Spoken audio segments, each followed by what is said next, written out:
ముఖ్యమంత్రి రేవంత్ రెడ్డి పాలన చేతగాక చేతులెత్తేశారని మాజీ ఎమ్మెల్యే కంచర్ల భూపాల్ రెడ్డి ఫైర్ అయ్యారు. కరోనా కాలంలోనూ సంక్షేమ పథకాలు అందించిన ఘనత కేసీఆర్ అన్నారు.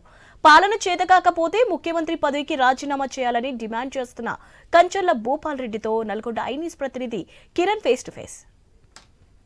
దివాలా తీసింది, ఖజానా ఖాళీ అయింది, అప్పులు ఇచ్చే పరిస్థితి లేదు, జీతాలు పెంచే పరిస్థితి లేదు, ఇచ్చే పరిస్థితి కూడా లేదు.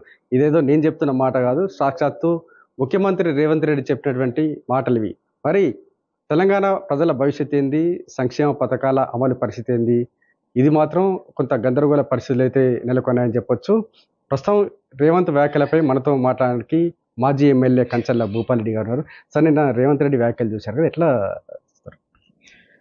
దుర్మార్గమైనటువంటి ఒక రాష్ట్ర ముఖ్యమంత్రి ఆ మాటలు మాట్లాడడం అనేది దివిజారుడు కాంగ్రెస్ ప్రభుత్వానికి చీకటి రోజులు దగ్గర పడ్డాయి అనేది మరి నిన్న చెప్పగానే చెప్పిండు రేవంత్ రెడ్డి ముఖ్యమంత్రి గారు. ఒక రాష్ట్ర ముఖ్యమంత్రి, ఒక ఇంటి యజమాని ఆ విధమైనటువంటి మాటలు మాట్లాడద్దు. ఎప్పుడు కూడా పిడికిలు మూసే రాజకీయం చేయాలి, పిడికిలు మూసే వ్యవహారం చేయాలి. ఎలాంటి బాధ్యత ఉన్నోడైనా, ఎలాంటి వ్యవహారం నడిపించేటోడైనా సీక్రెసీ మెయింటైన్ చేసుకుంటూ మనం ఓతులో ఏం ప్రమాణం చేస్తాం, మరి ఆ ప్రమాణాలకు ఏం విలువ ఉంది? ఇవాళ నీ రాష్ట్రం గురించి నీవే దిగజారిన విధానంగా మాట్లాడితే ఒక రేవంత్ రెడ్డి గారు, ఒక రాష్ట్ర ముఖ్యమంత్రి గారు ఆ విధంగా మాట్లాడితే ఈ తెలంగాణ రాష్ట్రానికి ఏ విధమైనటువంటి గౌరవం ముందు వస్తుంది అనేది ఒకసారి ఆలోచన చేయండి. అన్నిటికన్నా ముఖ్యంగా ఆలోచన చేయాల్సినటువంటి ఈ తెలంగాణ ప్రజలు, మేధావులారా ఒకసారి ఆలోచన చేయండి. ఉద్యోగస్తులారా మీరు కూడా బాగా ఆలోచన చేయాలి.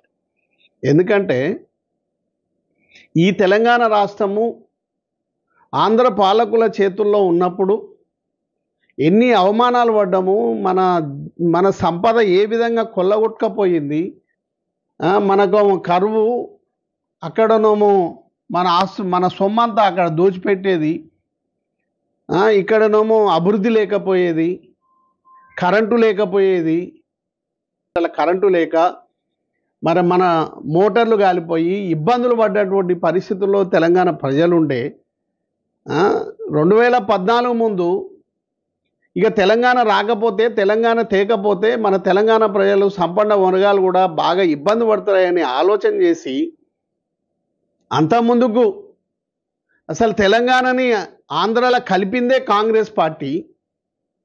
ఆ కలిపిన తర్వాత మళ్ళా కొన్ని రోజులకే వాళ్ళు చేసినటువంటి చేష్టలకు, వాళ్ళు చేసినటువంటి నష్టానికి మళ్ళా తెలంగాణ రావాలని 64లో మరి 400 మంది అఫీషియల్గా చనిపోయినరు, దగ్గర 4000 మంది అన్అఫీషియల్గా చనిపోయినటువంటి పరిస్థితి మన అందరూ కూడా తెలుసు. దాంతోపాటు టీపీఎస్ తెలంగాణ ప్రజా సమితి పేరిట తెలంగాణలో ఎలక్షన్స్ అయితే 10కి 10 మంది ఎంపీలు గెలిచినటువంటి పరిస్థితి. అట్లాంటి పరిస్థితులలో కూడా తెలంగాణే కావాలి, తెలంగాణ రాష్ట్రం కావాలని ఆ రోజు 10కి 10 ఎంపీలు గెలిస్తే కూడా ఇందిరాగాంధీ మరి మర్రిచెన్నాయుడిని మాయ చేసి మనకు తెలంగాణ ఇవ్వకుండా మోసం చేసినటువంటి పార్టీ కాంగ్రెస్ పార్టీ. బీఆర్ఎస్ ప్రభుత్వం అప్పుల కుప్పం తెచ్చిపెట్టింది, అందుకే ఈ ఆర్థిక పరిస్థితి అని అంటున్నారు. అట్లాంటి పరిస్థితుల్లో తెలంగాణని ఇక రాబం లేదు, తెలంగాణ తెచ్చుకోవాలని ఒకటిగా బయటికి వెళ్ళి కొన్ని లక్షల మంది సైన్యాన్ని తయారు చేసుకొని చావు అంచుల్లోకి కూడా పోయి కాంగ్రెస్ పెద్దల మెడలు వంచి తెలంగాణ తెచ్చినటువంటి పరిస్థితి మనందరూ కూడా తెలుసు. తెలంగాణ తెచ్చిన జాతిపిత కేసీఆర్ గారు. మరి ఆ రోజు పరిస్థితులు ఏ విధంగా ఉండే? 2014 ముందు కరెంటు లేదు, కరెంటు 6 గంటలు 5 గంటలే వచ్చేది. మనం కరెంట్ ఎంత తయారయ్యేది? 7000 మెగావాట్లు తయారయ్యేది. నీళ్లు లేవు, నీళ్లు మొత్తం కొడితే రాష్ట్ర వ్యాప్తంగా దగ్గర మన పంట 50 లక్షల మెట్రిక్ టన్నులు మాత్రమే పండేది.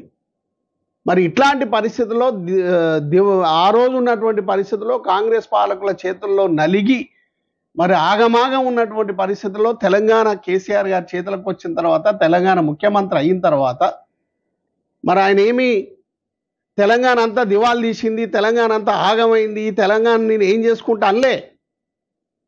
తెలంగాణకి ఏం అవసరాలు ఉన్నాయి, తెలంగాణ ఏం అవసరాలు తీర్చాలి, సంపన్న జాతులకు సంపన్న వర్గాలకు అందరికీ ఏమేమి అవసరాలు ఉన్నాయో ఒక్కొక్కడిగా ఒక ఇంటికి పెద్ద ఏ విధంగా అయితే ఒక్కొక్క సమస్యను తీర్చుకుంటూ వస్తాడో మన రాష్ట్రానికి మొదటగా అవసరం ఉంది కరెంటు మీద పడి